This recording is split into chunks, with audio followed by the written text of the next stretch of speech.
Pop Gizzard. Silver, what team? What was your team in the 2v2 tournament? What's your team name?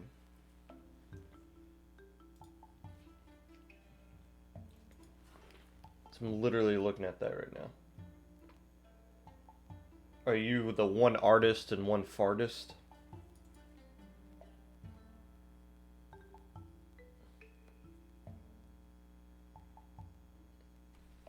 You're probably one artist, one fartist.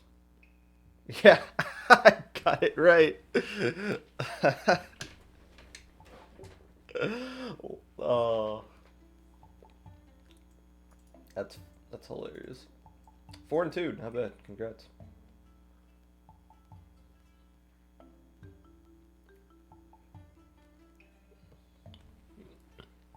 The artist would be the person that Silver was playing with, because Silver is definitely the one fartist, or splatver, I guess.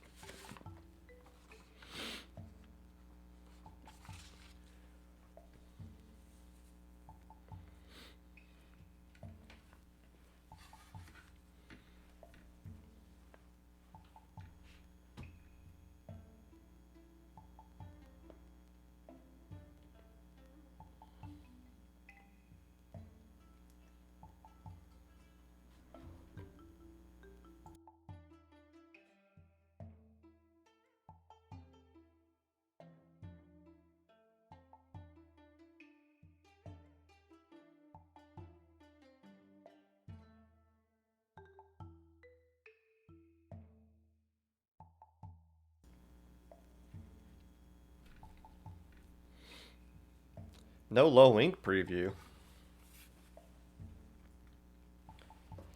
You think I would seriously not do a low ink preview before a low ink? Yeah, low ink is this weekend.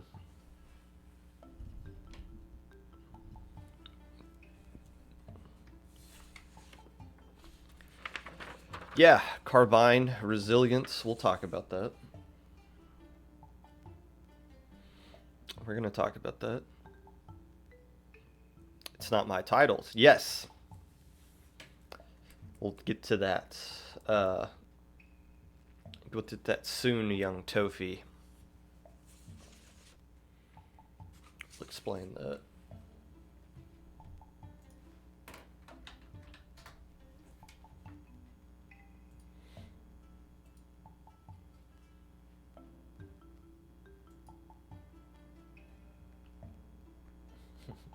The Yas cast.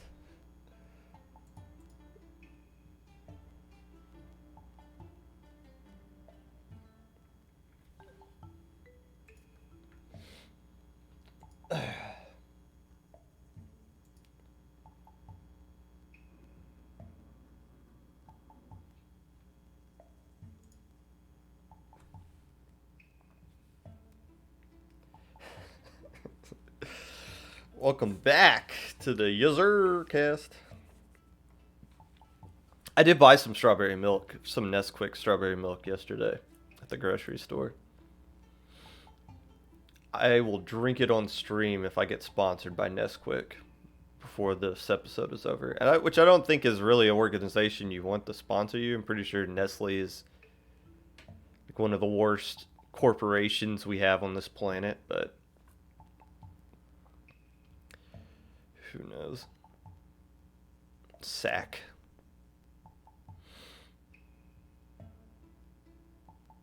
The cringe cast is better.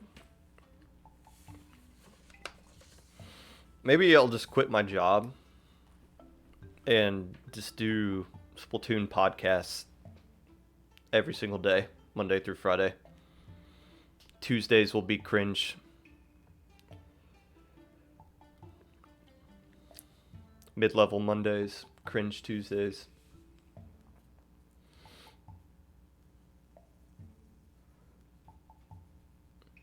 Fake Looty Div Wednesdays.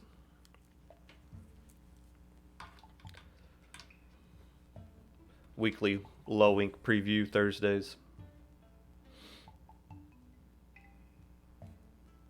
Like Thursdays.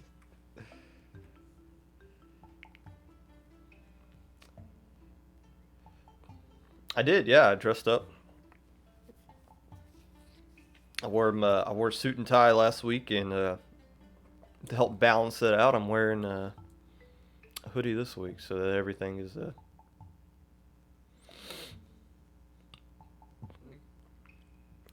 nice and balanced. Don't want to be too fancy. I'd run out of things to talk about. Yeah, yeah. Sometimes, honestly, sometimes there's not a lot to talk about for the podcast. Honestly, uh, and then sometimes there's too much to talk about. But yeah, like an hour and a half a week is most of the time is about all there really needs to be. I could talk more about stuff, but like to talk more would be to delve into like stupid pointless high school drama that's on Twitter and like break that down. But that's that's not what I want to talk about at all. It's not what the point of the podcast is supposed to be. So yeah, I mean, I could just sit on and create hot takes on a daily basis and talk about it and become just like a hack, like a parody of myself, or I could just do 1 to 2 episodes a week of relevant information, content,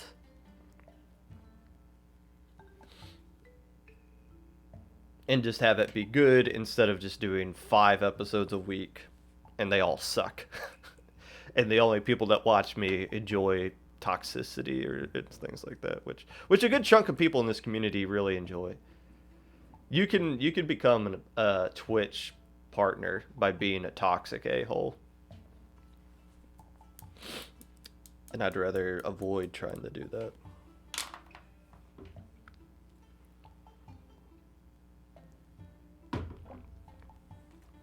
You have class in 5 minutes? Who has class on President's Day? Do you not like presidents? Does your university not believe in presidents? I mean, it is what it is, so wow.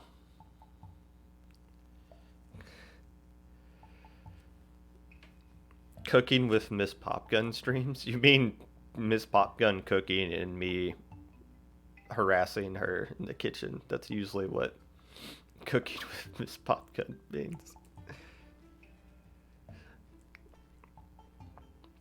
When's the next JPEG tweet?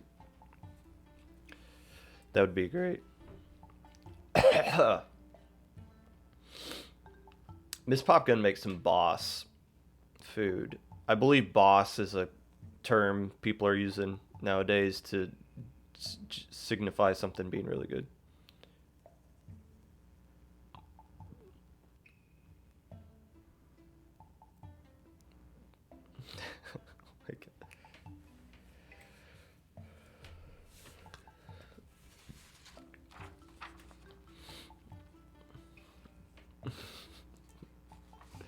Yeah, a Miss Popgun cooking stream with me harassing her would be a divorce world record attempt speed run. I should probably avoid that. You don't mean it in a bad way. Too late. Too late. You already said it. It's just like when Destiny Troops played Tooniverse. That was fun.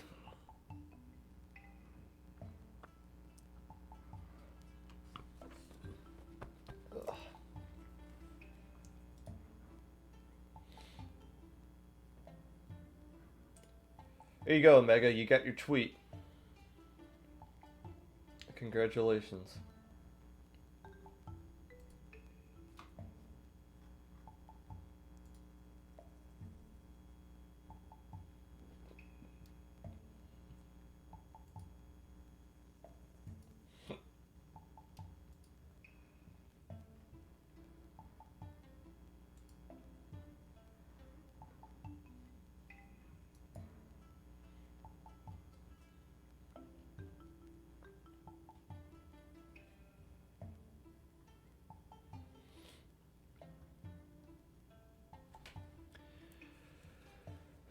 Divorce any percent. No, no I don't think there can be an any percent. You either go 100% into it or not.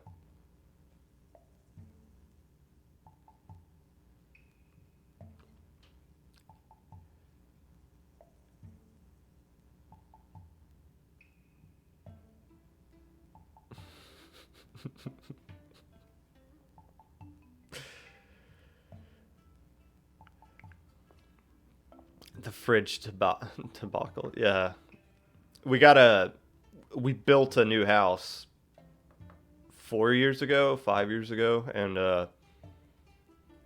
it didn't come with a fridge, so we had to buy a fridge after the house was already built and we moved into it. And like the fridge we got didn't fit, so we had to like disassemble the refrigerator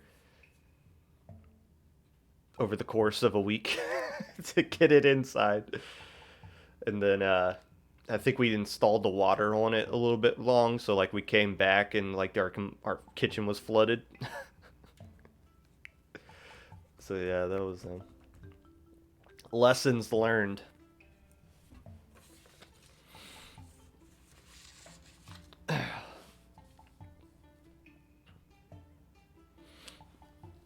If you have money to spend to have people do things for you, I'd recommend doing it.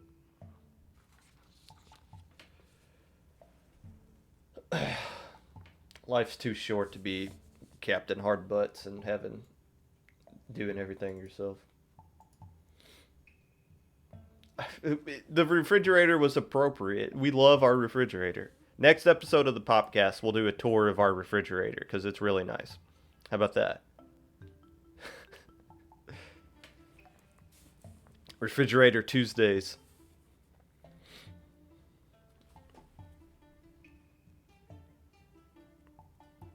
There'd be enough people interested in a refrigerator podcast, we'll do it. Unless we don't.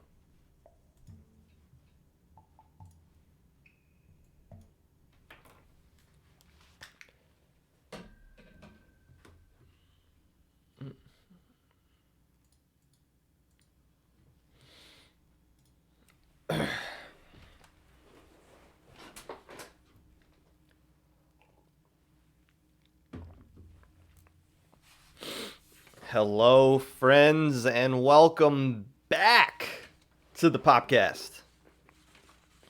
Whenever you're listening to this, whether it be live or a VOD, Twitch or YouTube, as you're trying to survive the polar vortex, waiting for the last possible second to register for low ink because you are a monster.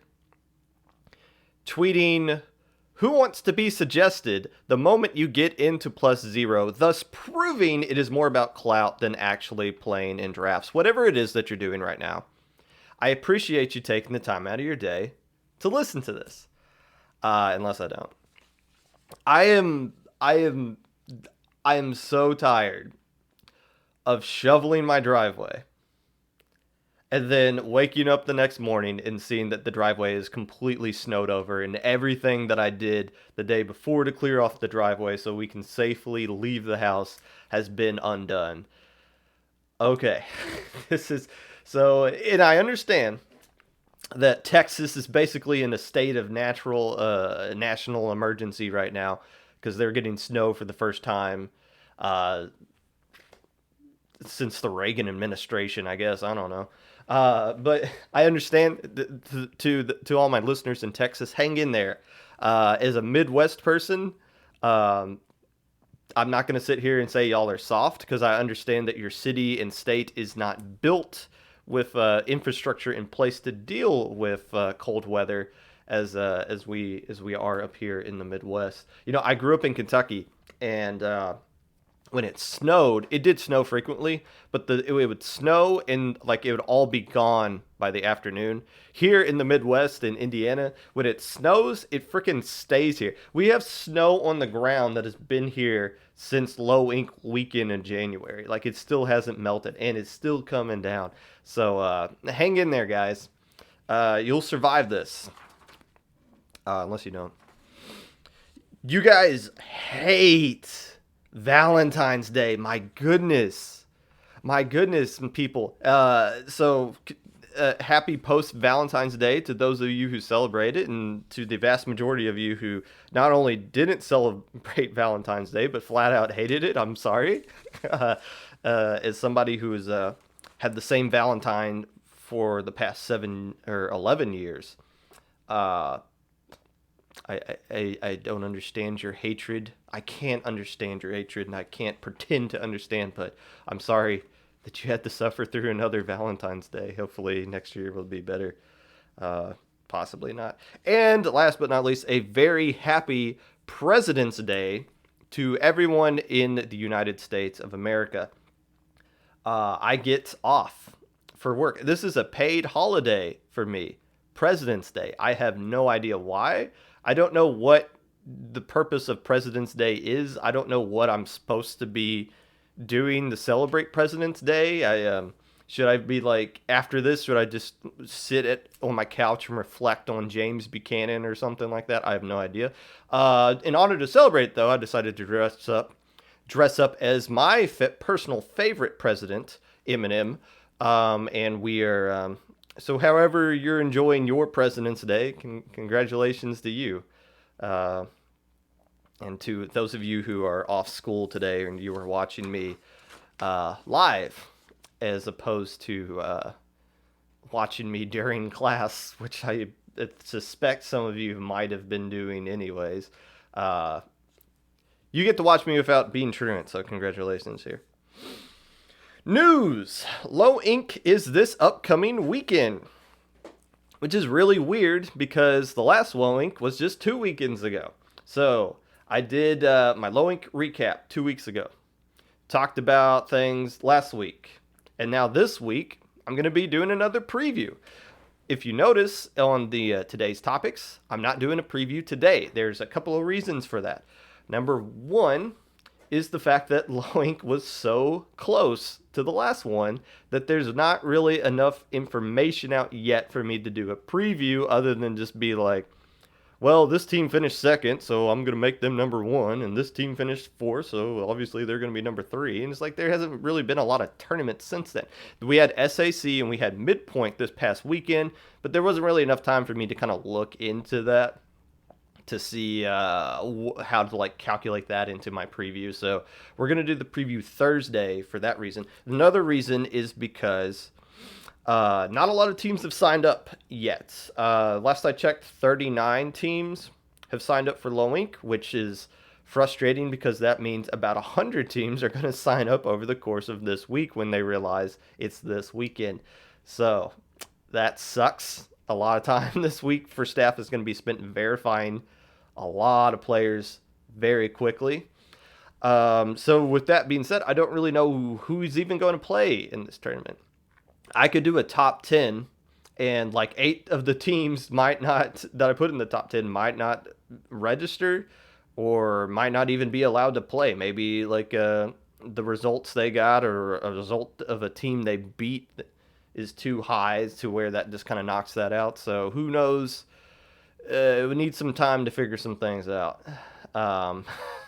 before we start doing a preview. So the preview is going to be on Thursday. The question now is, this is going to be the second month in a row where I did a Low Ink preview on a Thursday as well as just a normal episode on a Monday. Is that going to be the case going forward? I don't know. I don't mind doing multiple episodes in a week. I do... I will admit that after I do a Low Ink recap on a Monday, after doing 2 episodes the week before, I'm kind of burned out on Splatoon,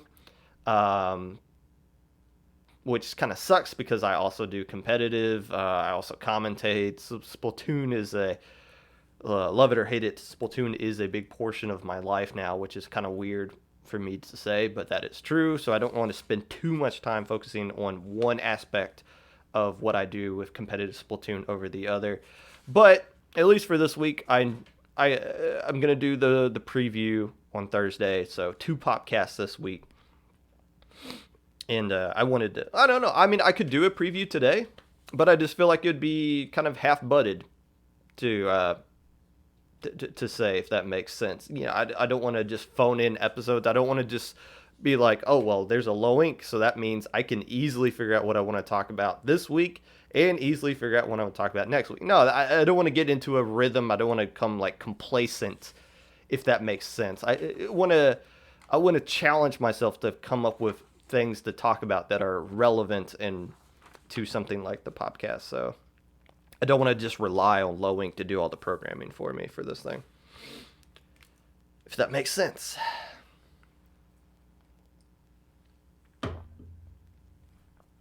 Today, we're going to spend more time than usual talking about the SAC Tourney number 3, because that tournament now leads to more concrete evidence as to who's going to be in the top 8. All-Stars tournament is going to be coming up after that, and then some interesting things happen in Tournament 3, so we are actually going to talk about the SAC tournament, as well as the January rankings that came out yesterday, as well as some information about Ludi. Not like information about Ludi, but some of my thoughts about the upcoming Ludi season, if even an upcoming Ludi season exists.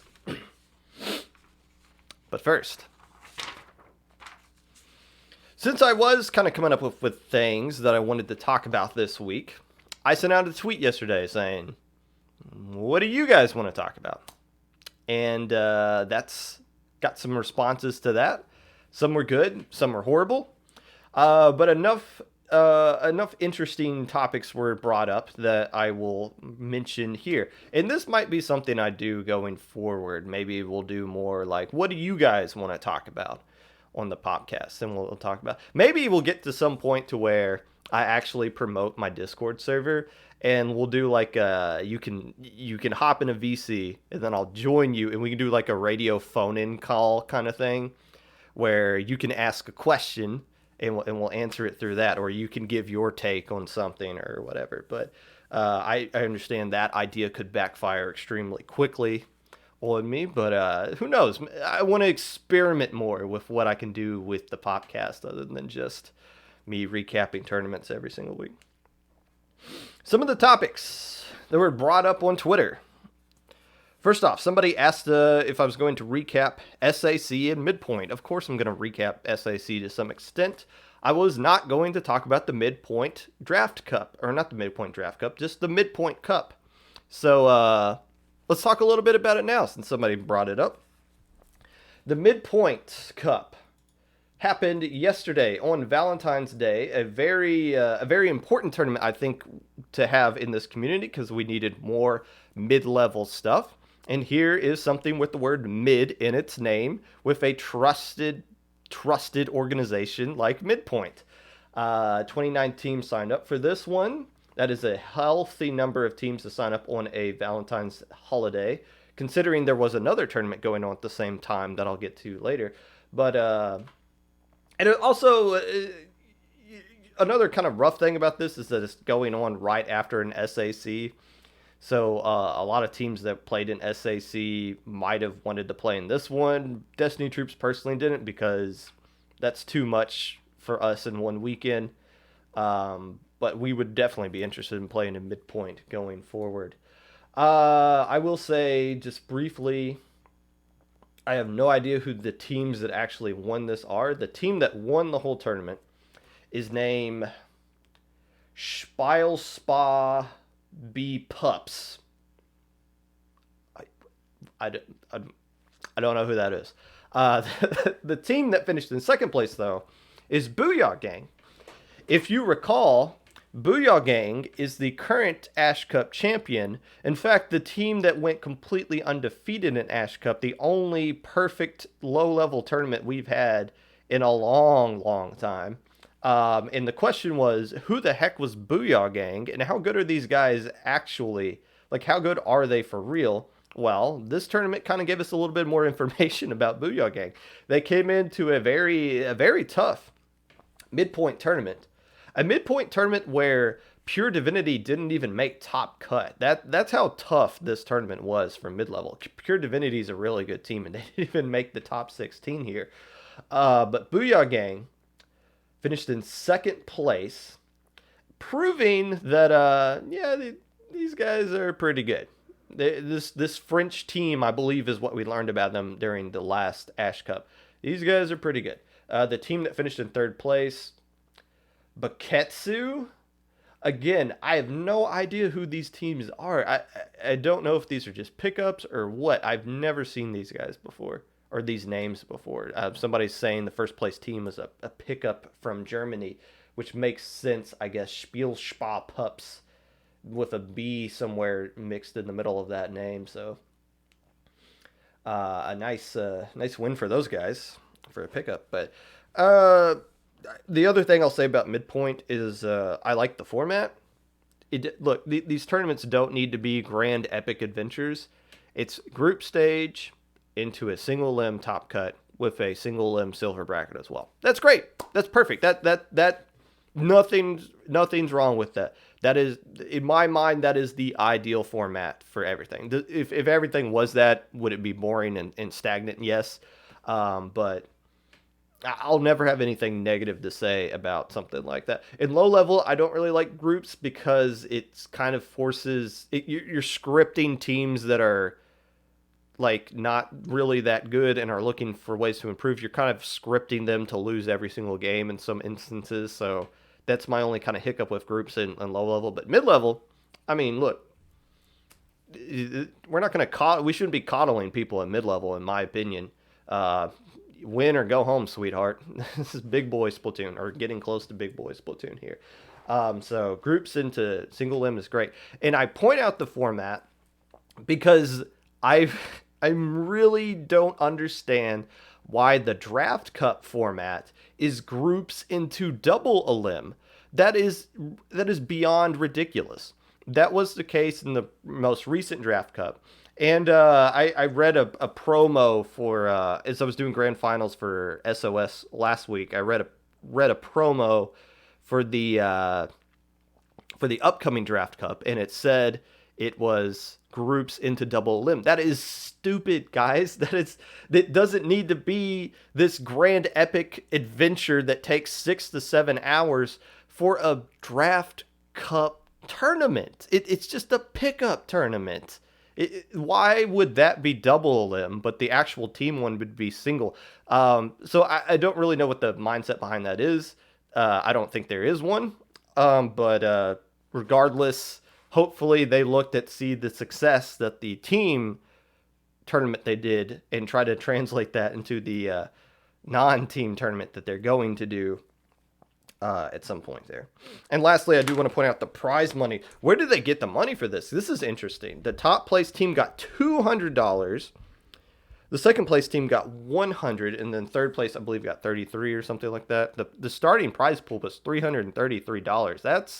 That's a pretty hefty chunk of change for a mid-level tournament. I remember the one time Low Ink had a $200 prize pool. Everyone threw a hissy fit about that, which made no sense to me. So a mid-level tournament having a 333 prize pool, that's good. I don't know how they got that money, but very nice little prize pool there. Nice incentive for mid-level teams to keep working for.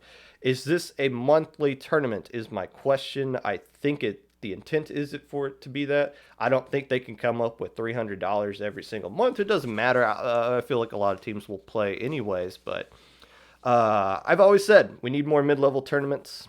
I feel like this is a good one and could be a really good one going forward, if that continues to be the case. Somebody asked who my favorite bald Low Ink TO is. I want to point something out. I don't think there are any bald TOs for Low Ink. As you can see from myself, you see the hair on my head right here. So I am not bald, and I don't know anybody else who is bald, so I don't really understand that question. So I don't really know how to answer that. No, JPEG's not bald. JPEG's not bald. And I'm pretty sure Grace is not bald either. I could be wrong about that, though. I haven't seen a picture of Grace.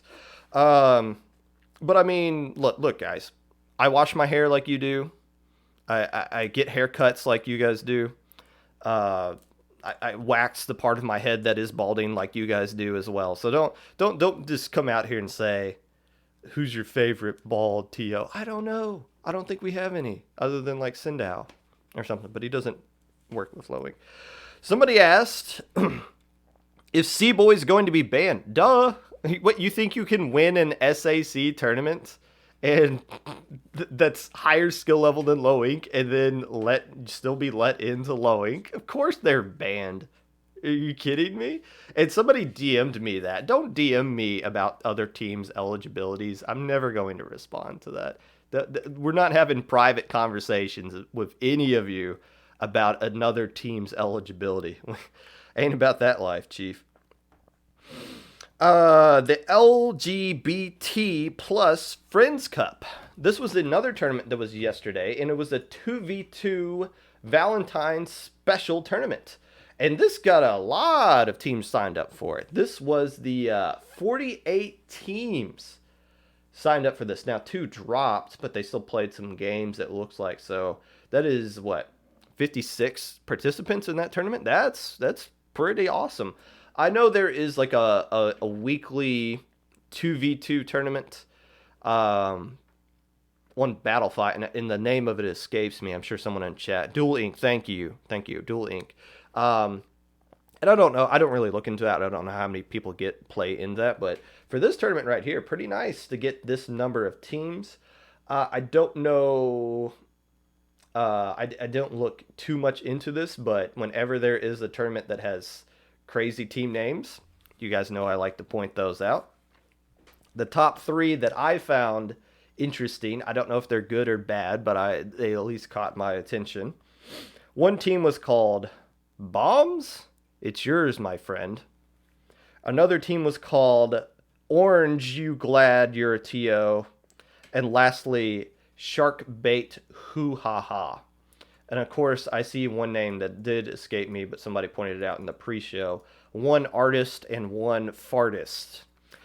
Clearly, you guys put a lot of effort into coming up with the names for your teams, unless you don't. And this kind of scares me for when the next Launch Point Draft Cup is, or the next Checkpoint 1 tournament is, because I feel like people are going out of their way to make some of these team names really bad. Something like Quarter English Breakfast. Okay, that makes sense. Their original team is called Half English Breakfast, so if 2 players play in it, then it's just a Quarter English Breakfast. I know what team that is, and it's still a clever name like that. I believe Splat Force one tournament went by Half Force when they used when they had to do some pickups or something like that. Tooniverse goes negative Tooniverse when even though they don't add any subs and they just play with their actual team. They just don't have a few players available, but they have enough to do a real team. So that doesn't make sense. But as far as that's all I really have to say about the LGBT plus server Friend Cup 3 2v2 Valentine's special. A lot of teams signed up in it. Congratulations to Bean for going 6-0 and winning it. I don't know who played for Team Bean, but I'm assuming they are a strong group of 2 humans. Dino Lizard King wanted me to talk about them. This player plays for Xylo, and I haven't seen Xylo do anything recently. Evie wanted me to talk about them. Evie's tweeted out something yesterday I saw where they are off school today, but they set an alarm to make sure that they were awake so that they could watch the Popcast live. So I hope this is better than watching me on YouTube. For whatever that you are looking for. We'll be talking about Twisted Time later on in the episode, by the way, so make sure you stick around for that. Lastly, somebody asked my thoughts about the +0, +3 thing. I need more information on this because my assumption is, or not assumption, what I've gathered from this topic is that basically they're looking to create a server for team or players that can't get into +2 yet and need something to kind of help them get ready for +2. Isn't that what +0 already is? Isn't that what Midpoint was created for about a year ago? Isn't what I don't see what purpose a +3 server brings to the community that plus 0 doesn't already fill. I don't understand that. The plus 0 and plus 3 on paper cannot coexist together. They would need to combine, maybe combine with the resources of Sindao and create something new. That's great. But if plus 3 and plus 0 coexist with each other, that's a ridiculous thing. I talked about, when I talked about midpoint and plus 0, like the issues with those two groups coexisting with each other, I said those two need to figure it out. Like, they need to establish an identity. Midpoint needs to be lower level-ish, mid-level, and plus 0 needs to be higher level. Like, we don't need to have, like, crossover between those two groups, because if those things don't get established, then we're just going to have more and more servers pop up for people that can't get into midpoint but are too good for launch point, or can't get into plus 2 but are too good for plus 0, or something like that.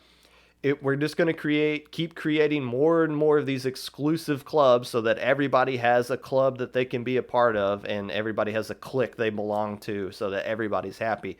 So that's my concern with this. Again, I personally don't have a lot of information into it. I don't really look into it, and it seems like people in chat are talking more. It looks like people in chat are just doing algebra equations at this point, so I don't really know what to make of that. But I will say, if plus 3 exists and it just absorbs plus 0, then fine. But if the two coexist with each other, then we're just opening the door for even more chaos in a system that a lot of people already complain about on Twitter on a monthly basis when they don't get enough votes from people across the pond that don't know they even exist. So that's my thoughts on that. So there you go. We got through every question, somewhat, that people ask. So if I'm ever strapped for content, maybe we'll do this again. Maybe we'll do another "What do you guys want to talk about?" segment. If you thought that was bad, maybe we won't do it again. Who knows? We're going to take a quick break and move on to the rankings.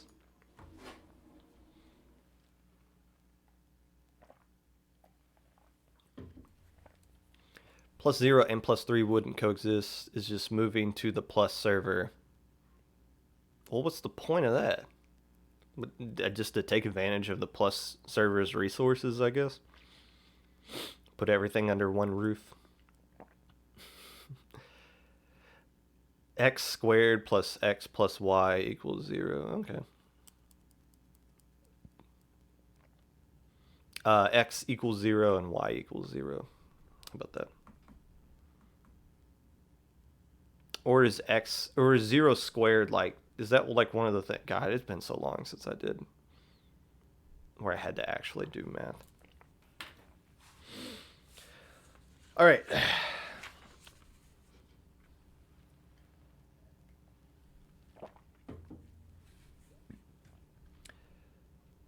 Monthly rankings for January just came out.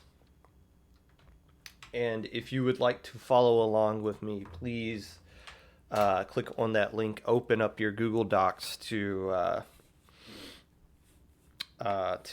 Revelations chapter 2. We'll be reading from the book of Roundy. So, whenever the rankings come out, I always kind of like to look and see what low-level teams make the list here. What low-level teams are being represented. This time around, I would make the argument that nobody on this list is low level at all. Let's point out some things. First off, keep in mind, this is, forget everything that happened the past 2 weeks, because everything happened the past 2 weeks is just February. This is a snapshot of what happened in January. So go back to the moment C-Boys takes one game away from Rising Matrix in Grand Finals of Low Inc. That is where we cut off, and that's where this begins. Team number 60 is Unknown Squids. They've disbanded, so they don't exist anymore. 59, Penguins of Greenland. 58, this is where it gets really interesting. 58 is Exotic. Exotic won the first SAC tournament. In the past, if you won low ink, you were like shot up to like the high 50s, if not in the 50 or something like that. So winning low ink used to give you a lot more clout. But now Exotic at number 58, who won SAC, which is a tougher tournament than low ink, isn't getting that same kind of clout. Let me explain why. This is showing the rise of mid-level. Well, first off, one of the issues is that more high-level teams are playing in tournaments that are eligible to put them onto this list. If you look at the notable ineligible teams, that list is much shorter than what it was last month. And one of the reasons is because the very beginning of this month was a testing grounds tournament. Literally, January 1st was an open tournament that wasn't region locked that a lot of teams could play in. So that put a lot of teams in basically playing in testing grounds almost made you eligible just from that alone if you just did something else over the course of the year. So there are a lot more teams played this month and were eligible for the list. But where are the low ink teams? C Boys, who finished in second place, is in honorable mentions here, the second place low ink team. The team that won low ink isn't on here at all. The reason for that is because they did not play in anything other than low ink. You have to play in at least 2 tournaments. Just playing in low ink and nothing else kept Rising Matrix off this list.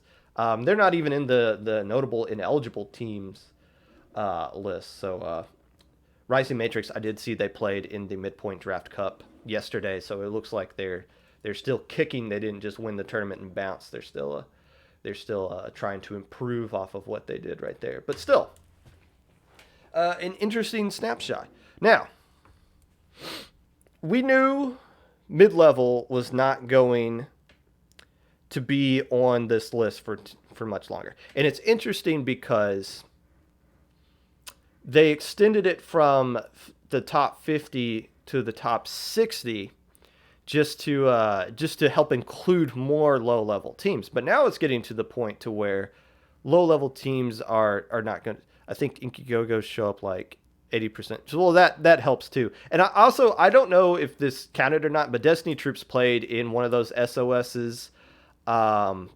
But we dropped right before, but there was some reason we couldn't be dropped from the tournament, so it just looks like we got 3-0'd by everybody. And Inkigogos was one of those teams, so I wonder if that got factored into why Inkigogos got placed at number 54 ahead of Booyah Gang, Port McCoom, and Destiny Troops. Also, I don't understand why Luau got ranked higher than us. Who is that? Anyways, regardless, I got off topic there. We knew this was going to happen, though. Even though they extended it from 50 to 60, we knew eventually low-level teams were going to start not making the list, which made sense. In my mind, it made a lot of sense, or it didn't make a lot of sense for you to win low ink and to be given credit for that as far as like a top 60 is concerned. Because in my mind, if you win low ink, that's a great accomplishment. But as far as like a top ranking is concerned, to win low ink, you wouldn't beat anybody else that's in the top 60. When Luau won the Aquatic Cup, who'd they beat? They beat Temptation, who's number 38. They beat Fantasy twice, who's number 27. They beat On Crack, who is...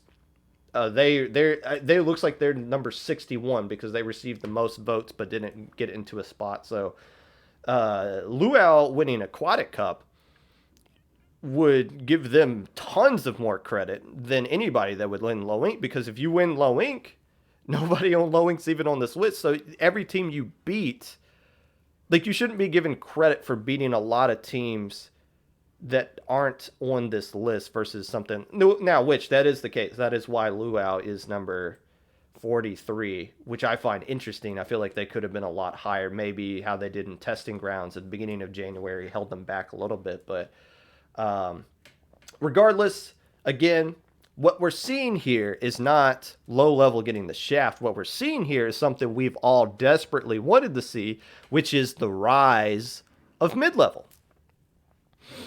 And remember, this is just a snapshot of January, but each month the members that make up this top 60 list, they're starting to show more consistency.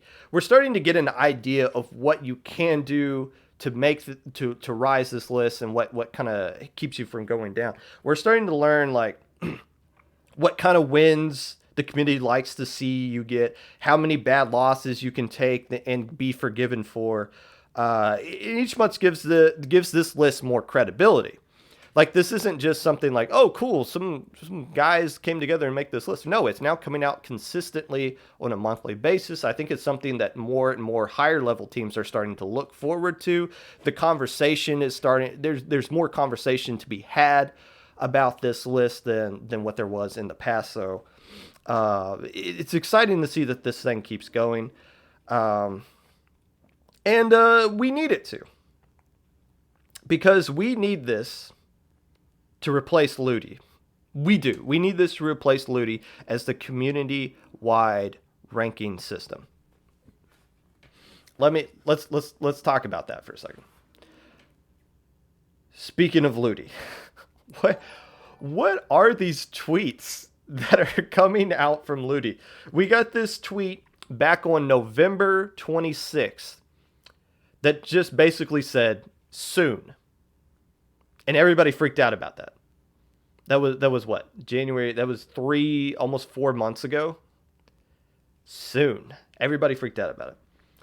On January the 12th, we got a tweet that just said sooner. 5 days ago, I'm pretty sure SAC hacked the Ludi account so that they could leave one of their goober quality level of tweets about just silliness, and basically just implied that even sooner. I don't know what that means. I don't know what any of this means. Sooner, it means that there is a Ludi season coming at some point, but I don't understand what the purpose of getting people hyped up about this back in November if we're now in February and we have no idea when this season is coming back. This could only mean two things. First off, my guess is they're waiting for SAC to end. I don't have like insider information. And I know if any of you ask K-Bot what he means about when this next season is going to happen, he's not going to tell you. So it's pointless to try to like figure out and speculate, but I would assume they're waiting for SAC to end so that there's not as much clutter with all the events going on.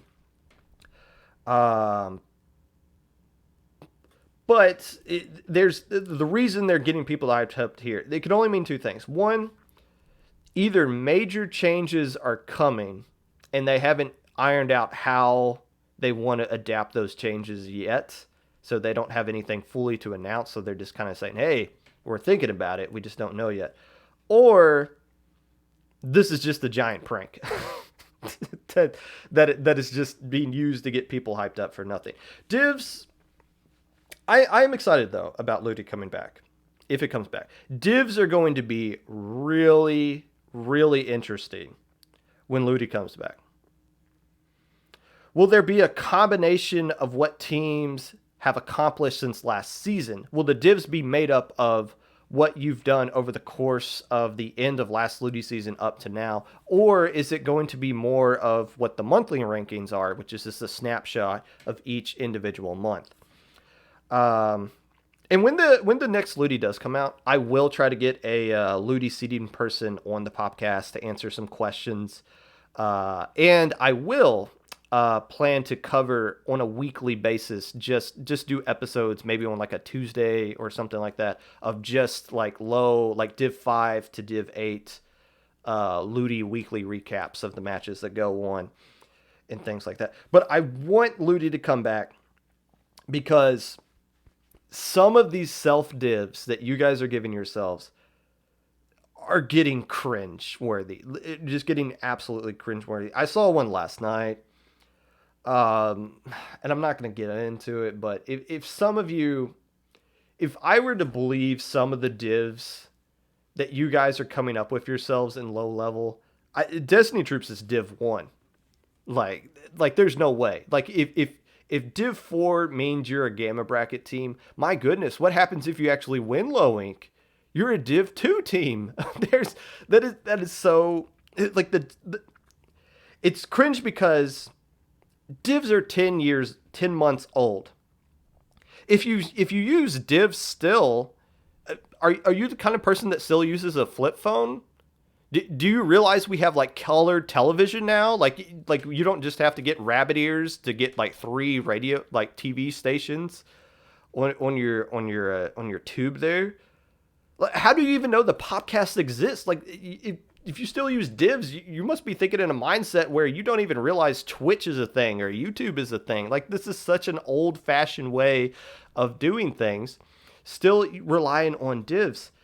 And I'm sorry. If you make Gamma Bracket, you are a Gamma Bracket team. That's it. You can't put a div next to that. That makes no sense. Gamma does not equal a certain div. And Gamma is completely different from month to month. It's who gets, how many teams sign up, who gets placed into it, which is kind of what Ludi divs are in a sense as well. But we can't be putting div numbers next to how you finish in low ink. You either finish as a beta team, you finish as an alpha team, or you can just equate that to a number that doesn't even exist anymore. Ludi divs do not exist anymore. Now, it's kind of interesting.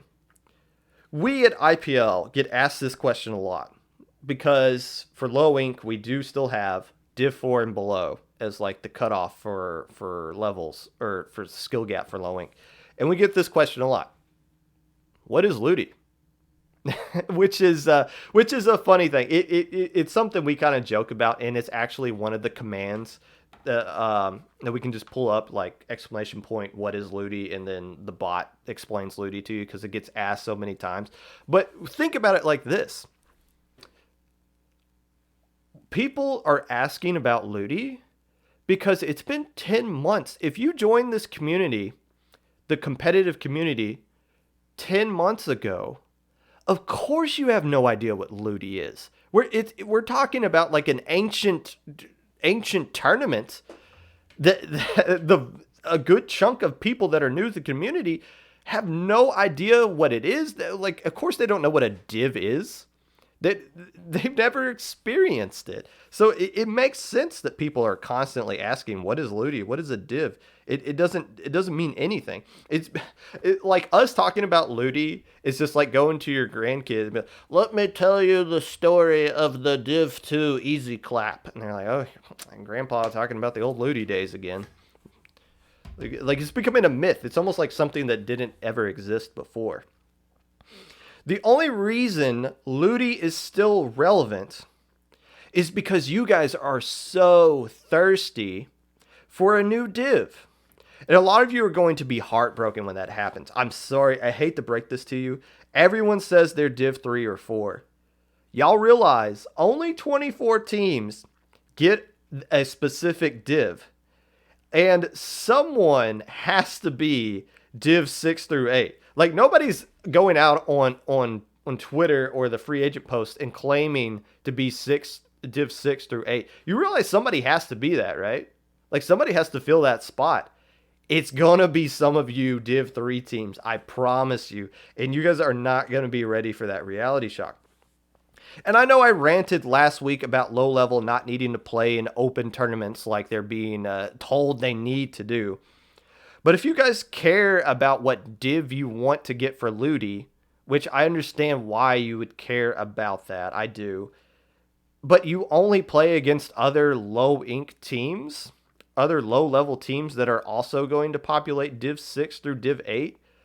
What div do you think you're going to get ultimately in the long run? You can't be of the mindset of, I'm going to stick to low-level tournaments and grow, which I am 100% for. Obviously, if you heard my rant yesterday, I'm all for that. But it's contradictory to say you want to just stick in low-level tournaments and grow the safe way, but also you want to be a Div 3 team.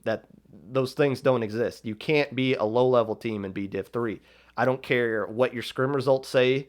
I don't care how good you practice. I don't care what the previous member, what a current member on your team, what their previous div was last season or season 2 ago. It doesn't translate into anything. And this is why I'm excited about the monthly rankings coming out.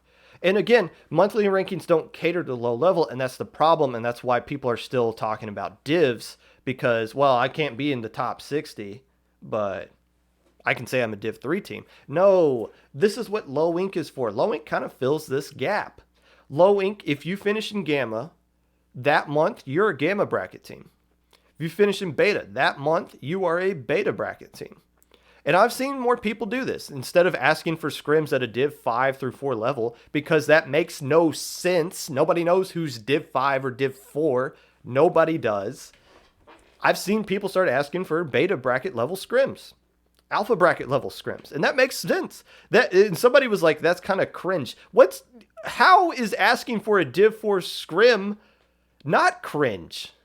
How is that not cringe at all? I've seen some people ask for, like, I think I've seen some people ask for scrims like, hey, top 50 monthly ranking only or something like that. Is that cringe because somebody was the first one to do it? Yes, but asking for a Div 4 scrim, how is that not cringe? That is a number that doesn't mean anything to anybody, period.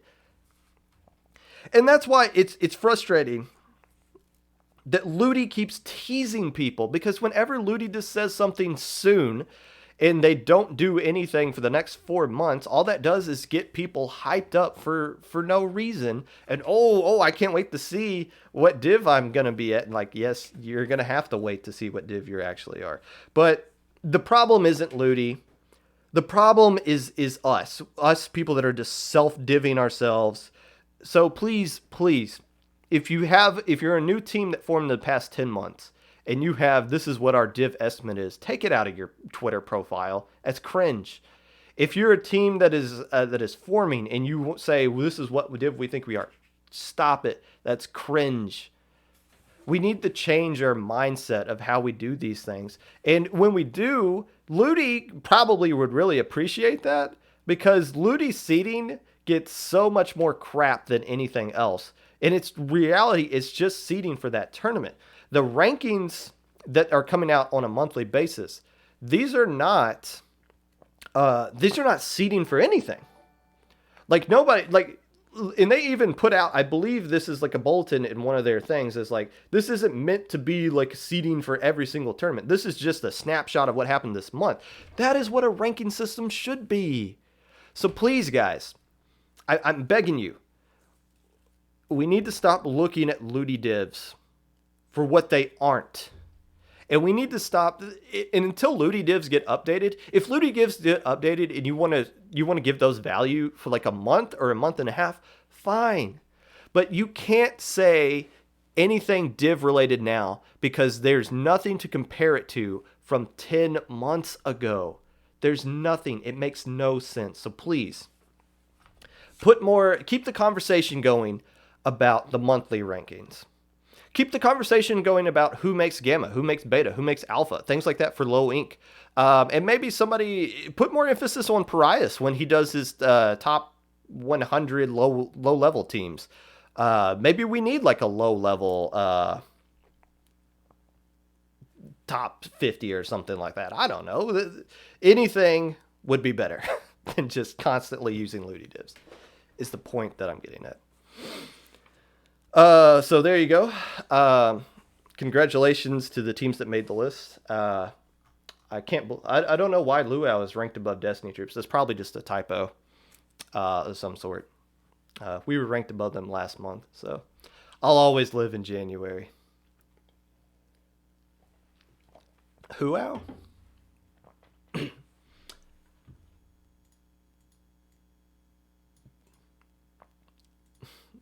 Your div is horny? Well,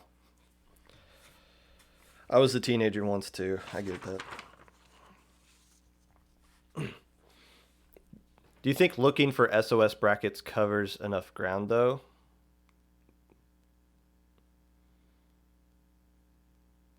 No, because only like 25-ish teams sign up for S. Like 25 to 35 teams sign up for that. Which so I don't really know how SOS would play into that. Time to get judged for getting second again. Hey, would you rather people talk about you for what's better, Custom? Would you rather Avalanche be irrelevant at all and not be talked about at all, or would you rather be known as the constant bridesmaid?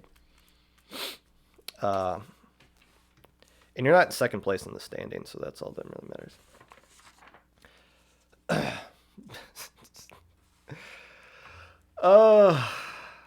The SAC tournament number 3.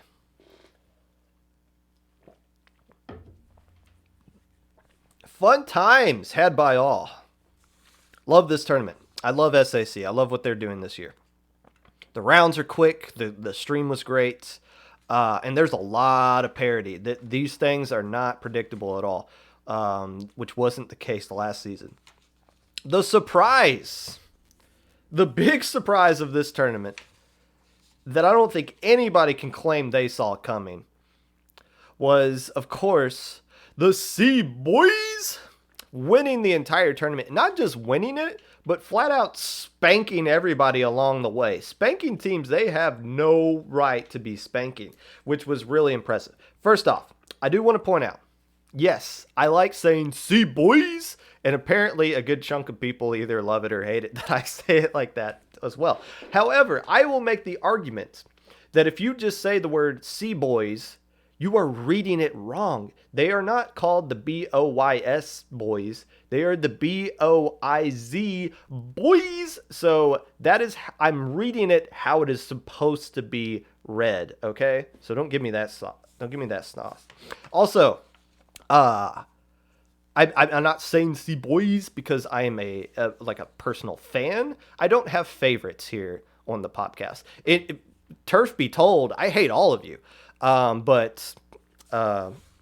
don't feel like I don't discriminate. You guys get all hatred is the same right across the board. But if you have a cool name that I like to say, then yeah, I'm just gonna say it. C Boys did this. They went 5-1 with a 72.2 win percentage in the Swiss stage. That is the highest opponent win percentage of everybody else in this tournament. In fact, the team that finished in second place as far as opponent win percentage is concerned was 9 percentage points below them, meaning they played the toughest Swiss schedule by far and went 5-1. The only team to beat them was Avalanche, and they only beat them 1-2. And the Sea Boys got revenge on Avalanche in grand finals when it actually mattered. They dominated Top Cut. What is and you can't say this is a fluke either.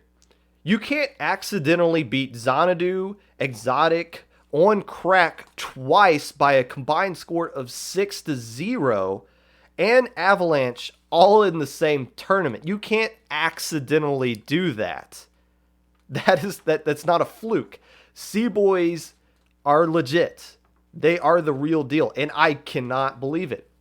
I genuinely cannot believe it. I mean, what is going on with them? They finished second place in the last low ink. Yes, and they did really good in that low ink. But that second place in low ink should not translate to dominating SAC just 2 weeks later. That makes no sense at all. And now, Sea Boys, to their credit, they've made Top Cut in all 3 SAC tournaments so far. So they're being consistent. But my team played them in Top Cut of tournament number 2, and we swept them 3-0. Not to like beat my chest or anything, because obviously that looks like a really good win now. But when we played them, it was like, it's not that we were like head and shoulders better than them, but it didn't seem like, they didn't seem like monsters after that win. And keep in mind, those are Top Cut. Like, we played them on their 2 best counter picks that they had, and we beat them. It wasn't it was strange. So it's like when I saw that they beat Xanadu, I was like, oh, okay, and then they beat Exotic and then on Crack, and I'm like, what in the world's going on here? This makes no sense at all. And I looked at their roster. Their roster didn't change. They didn't add they didn't add like a monster. Nobody's smurfing. They didn't sneak in Toya or anything like that. This is just the same team that we saw 2 weeks ago. That just, I guess they just went to a hyperbolic time chamber and just grew muscles over the course of a day, and just came out and just absolutely banished all of us to the Shadow Realm. So shout out the Sea Boys. Really impressive tournament. One of the most surprising low ink wins or SAC wins I think I've ever seen. I could be wrong. Maybe somebody knows one that's more impressive, but the Sea Boys, you cannot sit here and tell me you thought the Sea Boys were going to win this tournament in the dominant fashion that they did. You can't tell me that. And yes, to the people wondering if they're banned from low ink, yes, of course. Of course they are banned from low ink. And this is what's frustrating for me. What does this say about the skill gap between SAC and low ink? Because there should be a skill gap. You shouldn't be going second place in low ink and then destroying SAC. That shouldn't work out at all. It's almost like there's not a skill gap right now between low ink and SAC. It's just SAC's just just has a bunch of current low ink champions in it, or a couple of high ink teams into it. So it doesn't feel that different at all, to be honest with you. It's just a few teams that are allowed to play in it is the only difference. So honestly, I don't really know if this is going to change low ink at all. It's not my decision to make anyways. But still, regardless, congratulations to Sea Boys for changing how all of us are thinking about how we should feel about lower level Splatoon going forward. Like, Sea Boys winning this tournament is honestly kind of a mind-changing thing about what low level really is. Now, let's talk about the top 8. Because the standings have been updated and we only have one more tournament left to go. The top 8, from number 1 to number 8, reads as follows: Avalanche, Xanadu, Sea Boys, Destiny Troops, Exotic on Crack twice, and Bootleg Team. Now, I've done the math. The top 4, Avalanche, Xanadu, Sea Boys, and Destiny Troops, those teams are all mathematically 100% safe. Those 4 teams could completely skip, not even sign up for Tournament 4. They still have enough points to where they can make the top 8. Destiny Troops being the cutoff team, obviously I looked into that. There's not enough. A lot of teams could jump us, and it is possible for us to go from number 4 to number 8 if we don't play in Tournament number 4. But there's not enough points out there for 5 teams. There's not enough points that exist in a tournament for 5 teams to jump over us and knock us out of top 8. So Destiny Troops at 175 points, we're safe. Exotic technically is not safe with 150 points, but here's the scenario to where Exotic could be knocked out of the top 8 if they don't play in tournament number 4, which it seems like they're not going to be able to. 3 of the top 4 teams, 3 of the top 4, the final top 4 in tournament number 4, would have to include Twice, Bootleg Team, the West Broadway Grillers, or Day Old Sushi. 3 of those 4 teams would need to finish in the top 4 of the next tournament in order for Exotic to be knocked out of the top 8. I'm no Nostradamus, but I'm willing to gamble money that exact scenario is not going to happen. So Exotic, I know they were kind of worried about, well, they're an EU team, so they can't play in the 4th tournament unless they want to start their tournament at midnight for them. But they're going to be fine. They're not. So you're telling me there's a chance? Yes, there is a mathematical possible chance Exotic could be knocked out. The odds of that happening are slim to none. So I think it's pretty much safe to guarantee Exotic is going to make top 8, even if they don't play in tournament number 4. On Crack is pretty much their. I think their odds of making the top 8 are even higher than Exotic, even though they are 15 points. Exotic's got 150 points. On Crack's at 135. The reason On Crack has a higher chance of playing in the top 8 is because they're likely to play in tournament number 4. And by my estimation, all On Crack needs to do is just make silver bracket. Like, they could be eliminated round 1 of silver bracket and they're still going to make the top 8. So for them, that would just be a horrible tournament. So they could play completely trash in tournament 4 and still make top 8, based off of the numbers that I'm seeing. I think they're like a top 8 contender every single time they sign up. So I don't see that actually happening. So I think On Crack is fine. So in my opinion, the top 6 teams, lock them in. They're making the top 8. Nothing to worry about there. It's these 8 teams that are going to be battling for the last 2 spots. Twice, Bootleg Team, the West Broadway Grillers, Day Old Sushi, Twisted Time, Symphony, Red Sun, and Resilience. Now, you want to play this game of, well, you win a tournament, you get 100 points, and the 8th place team has 100 points. So technically, anybody could make top 8. That is true. So if you look at Amnesia, who's at the very bottom of this list, because I think they signed up for one tournament and dropped during round 1 or something, they have 1 point. So technically, if you want to play this card of, well, if Amnesia wins this 4th tournament, they'll have 101 points. That could be enough to knock them over Bootleg Team or somebody else. So yeah, I guess anybody's still alive. But I'm just going to focus on these 8 teams because this is the teams that have the most legit possibility of cracking the top 8. Or holding on to their spot in the top 8. So let's make the case. For each one of those teams I mentioned, let's make the case for each one of them why they could make those last 2 spots that I think are still up for grabs. First off, the team that is currently number 7, Team Twice. This is a strong team. They had a strong result in Tournament 3.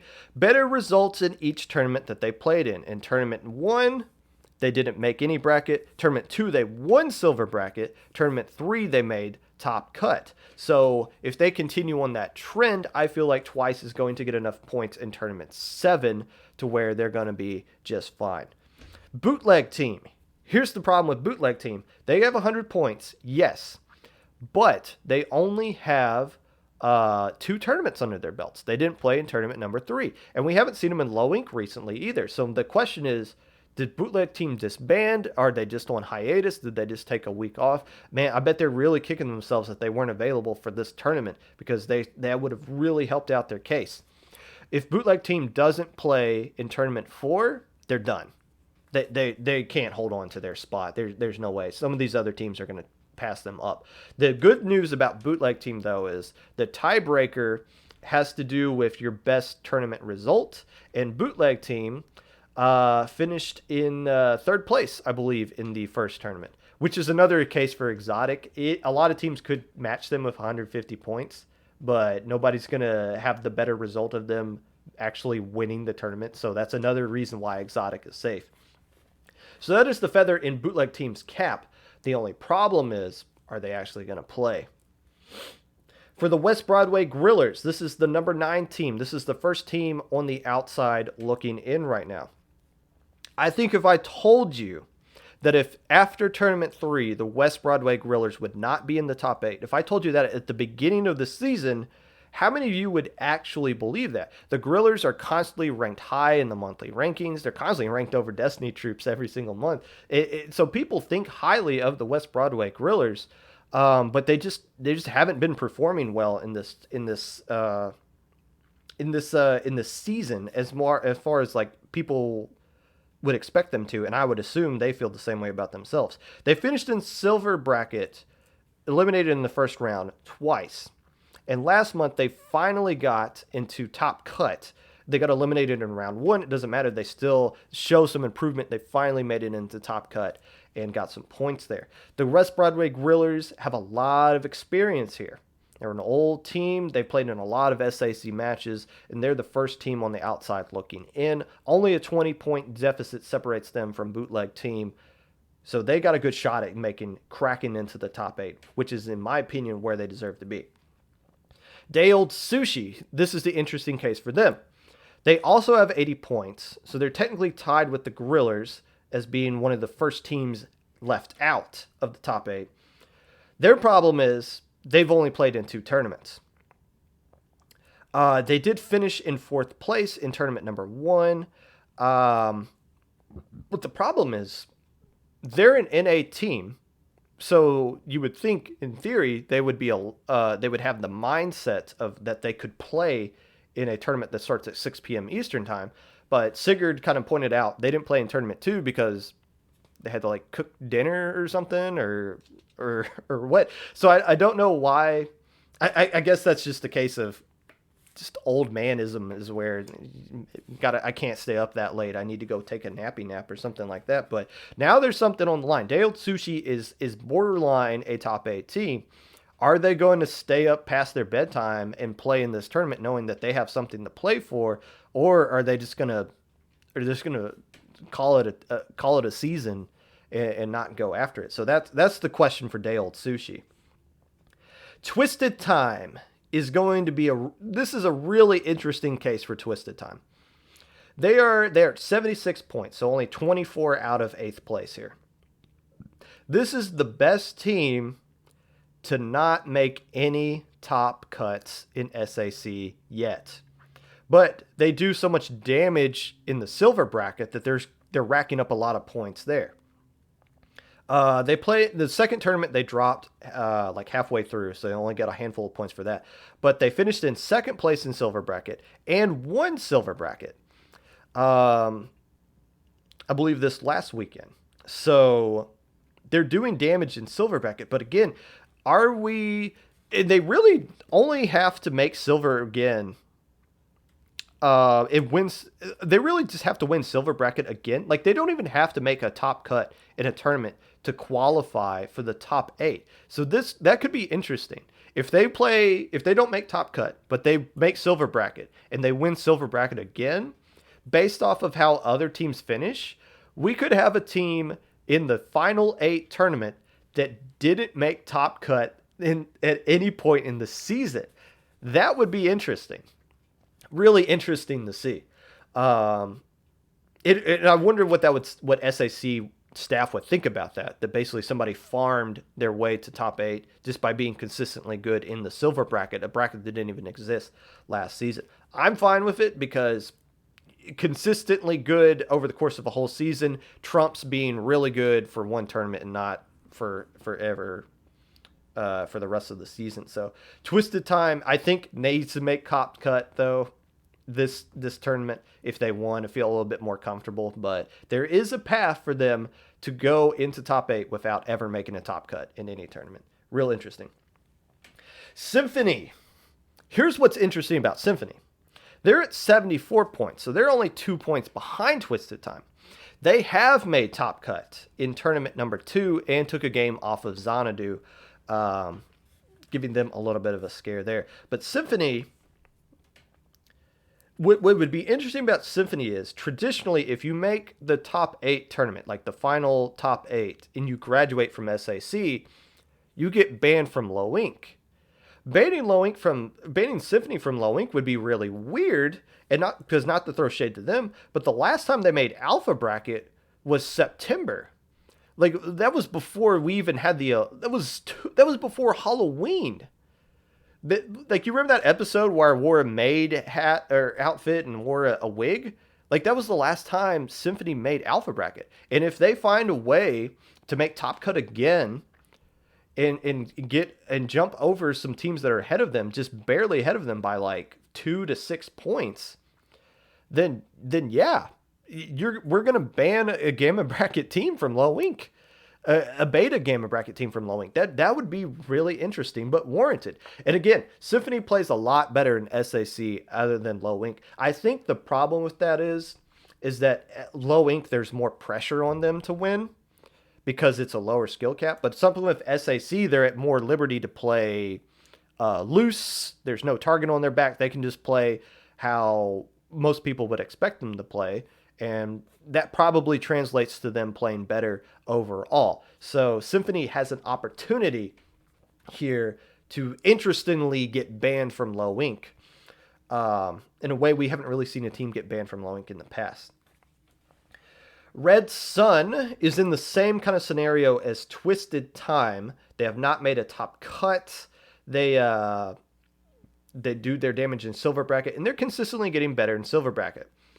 5th place in Tournament 1, 3rd place in Tournament 2, 2nd place in Tournament 3. That has gotten them a combined score of 70 points, which is only 6 points behind Twisted Time. So in theory, yeah, they could win silver brackets and still get into top cut, but being 6 points behind Twisted Time and the Grillers and Day Old Sushi possibly playing in this tournament with 10 points lead over them, you got to think, okay, Red Sun really needs to make top cut here and possibly win round 1 of top cut if they want to be safe. But Red Sun is definitely within the wheelhouse of getting this one in.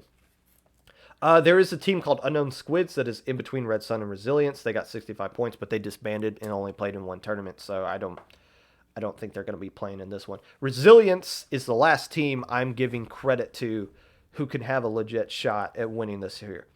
Here's the case for Resilience. They've only played in 2 tournaments. In the most recent ones, they played the 2nd and the 3rd one. They're averaging 30 points, so they have 60 points. So they're getting an average of 30 points per tournament that they play in. But since they're so far out, they need to make top cut, and really they need to make top 4 of this tournament if they want to make it into top 8. Now, they made top cut before. They made top cut in tournament number 2 and actually put a scare. They actually took Unknown Squids to game 5. Unknown Squids finished in the top 4 of that tournament. They took them to a game 5 in round 1. So Resilience has the capability of making a top 4 in an SAC tournament.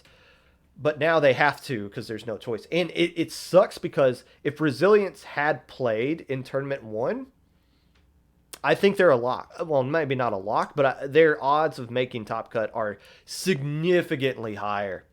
Significantly higher. So only 2 tournaments under their belts. There is a chance for Resilience, and it would be cool to see Resilience make top 8. But they need to pop off. They need to have a C-Boys level tournament if they want to find a way to get in there. The other team, Xylo, I don't know what happened to them. They've only played in 1 tournament. Solution, their EU team. Evening Chicken's EU team, so it's unlikely that they're going to play. And then everybody else is just... they would have to win the tournament, and there's no way... If any of those teams below would win the next tournament, it would be the most shocking tournament win of all time across this competitive Splatoon. So if I had to predict... And this isn't something I should do because I play against you guys. So I shouldn't be in the business of this is who I think is going to make it, because if I play you guys in the tournament, you're going to be like, well, Popgun said we're not going to make top 8, so we're going to kick his butt and show him around. So I don't want to give you guys bulletin board material. But if I had to pick 2 teams of the 8 I just talked about, and as the 2 teams to take the last 2 spots in the top 8 that I think are up for grabs, I think Twice does enough to hold their spot, and I think the West Broadway Grillers have the experience and the enough points already to where they can take the spot from Bootleg Team. If Bootleg Team plays, this is a different story, because averaging 50 points in only 2 tournaments, Bootleg Team, you got to think they're going to do good enough to stay in it if they play. But if they don't play, I think the Grillers can do enough to take their spot. And I don't think the teams below them... I mean, Twisted Time has beaten the Grillers in SAC before. Symphony and the Grillers, that's a rivalry. Anything could happen there if they were to get matched up against each other. But I I I just feel like the Grillers just have the experience to clutch one out when they need to clutch out a tournament. Um, and have made top cut before in this tournament. So I feel if I had to gamble, I'd put money on the Grillers being the final team to lock up a spot in top eight. And I think Twice will hold on to their spot as well. As far as like what tournament four is going to look like, I don't think a lot of teams will play in it, considering the time change and it's the last tournament. And some teams are like, well, we're already there's no way we can make top eight, so let's just do something else or something like that. I remember the last tournament, last SAC season wasn't highly participated in. Destiny Troops, again, we have nothing technically to play for. We're still going to sign up and play in it anyways. My mindset is I don't really care where we finish in the top eight.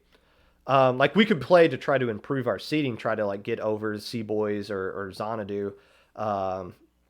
I think Avalanche having 3 silver medals is a little too far. Like we could have to win the tournament, and then Avalanche would have to like not make top cut, and that doesn't seem likely that Avalanche would avoid top cut. So I don't think we can take the number 1 seed. So, but there's still some things we can do to improve our standing a little bit. But at the end of the day,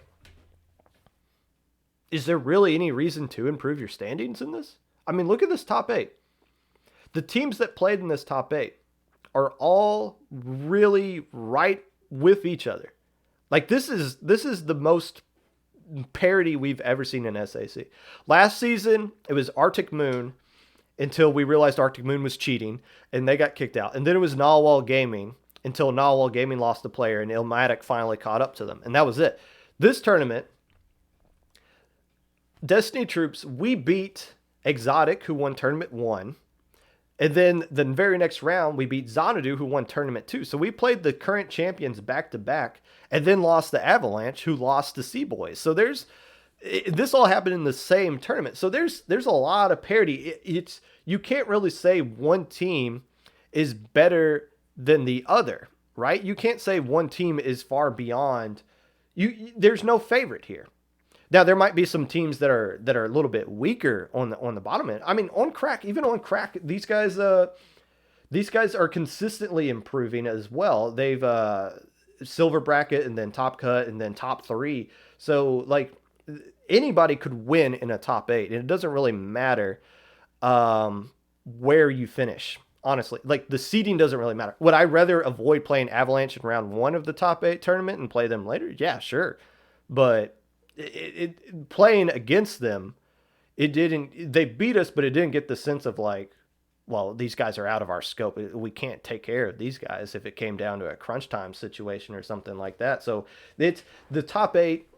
This tournament 4 will adjust like the seeding a little bit, but regardless, the top 8 tournament itself is going to be an absolute blast. It's going to be one of the best, most competitive tournaments in SAC top 8 history, because just all of these teams are right with each other, and nobody's really been able to separate themselves from the other teams in this group completely. So there you go.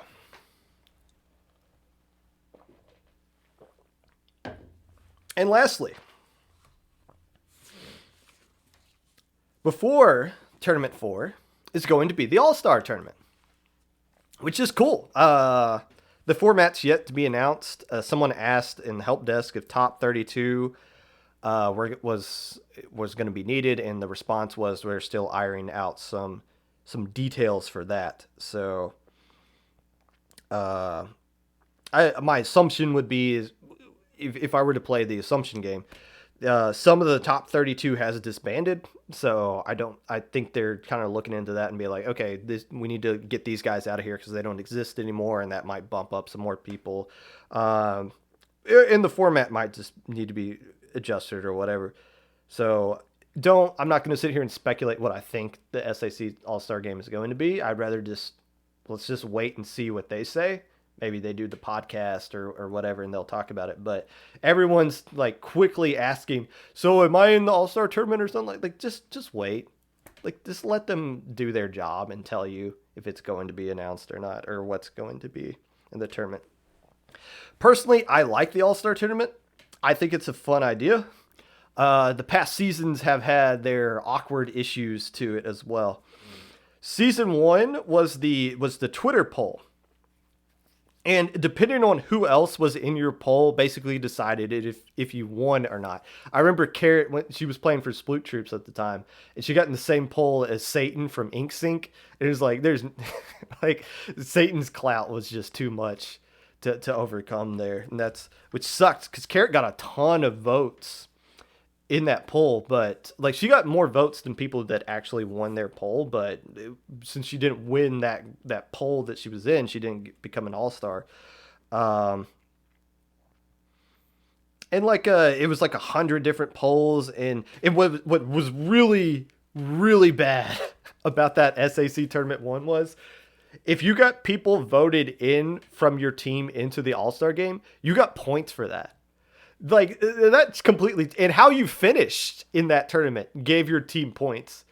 Like Tofu from Sploot Troops at the time, now Destiny Troops, was on a team with Bagel, and he won, and he got us like a ton of points that it didn't result in us getting top 8, but like, could you imagine now if that was the case this time around? If like Resilience, like imagine if Resilience could improve their chances of making top 8 if they like committed voter fraud to get some players into the All-Star tournament so that they could get more points.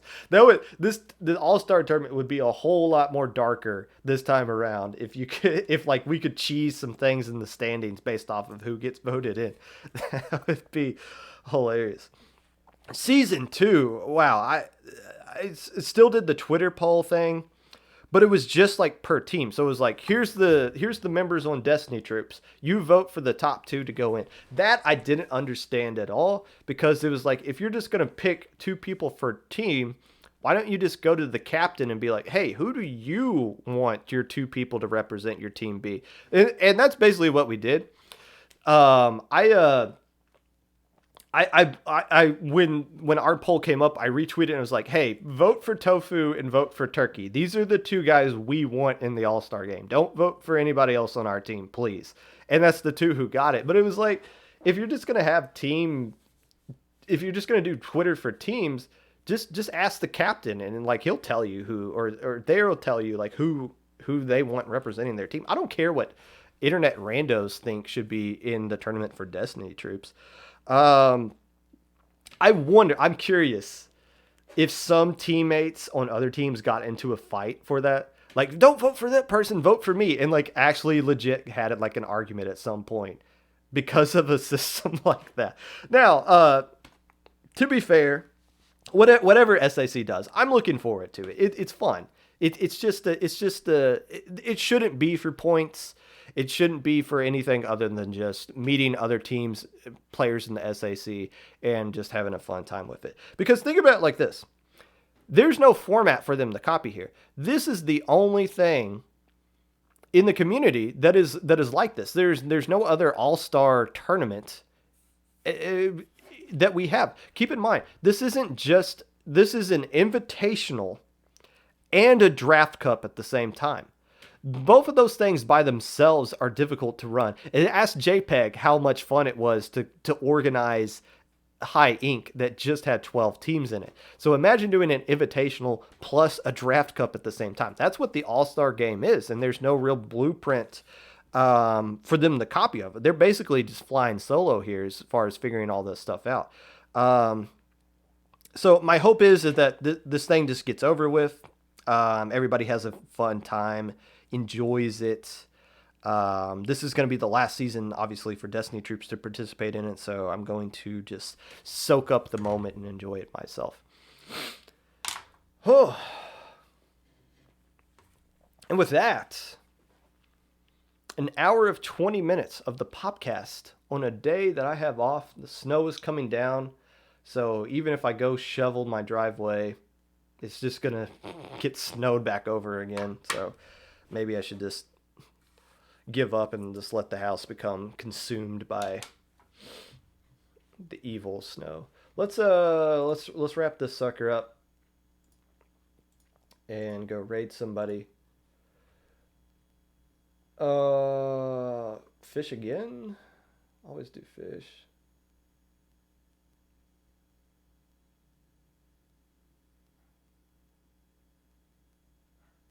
Let's just do. Does fish even do in Splatoon?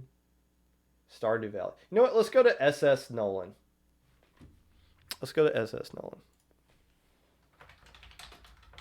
I don't even follow him, but we'll go stream him. Hey! We are going to be doing the Low Ink preview on Thursday. So if anybody here was hoping to see where I'd put your team in the Low Ink preview top 10, wait till Thursday. We're going to do another episode of that. Until then, if you would like to be a part of the Popcast in any way, feel free to reach out to me on my socials below. Twitter at Mr_Popgun, Discord at Popgun, #5882, YouTube at 25Popgun, Twitch at Popgun25. If you're looking for VODs for this, I always put them up on YouTube as soon as I'm done streaming them, about a couple hours after I'm done streaming them. And I just let them stay up on Twitch for the 2 weeks before Twitch eliminates them as well. So I'll see you guys on Thursday. Make sure you sign up for Low Ink now and don't wait for the last minute. Some teams did get kicked out because they waited till the last minute and there wasn't enough information to verify them quickly enough. So if you want to make sure you get to play in Low Ink, sign up now instead of later. Please and thank you. Enjoy your President's Day. An important day for all of us, I guess, for some reason. I don't know. I don't know what you're supposed to do on President's Day, but enjoy it.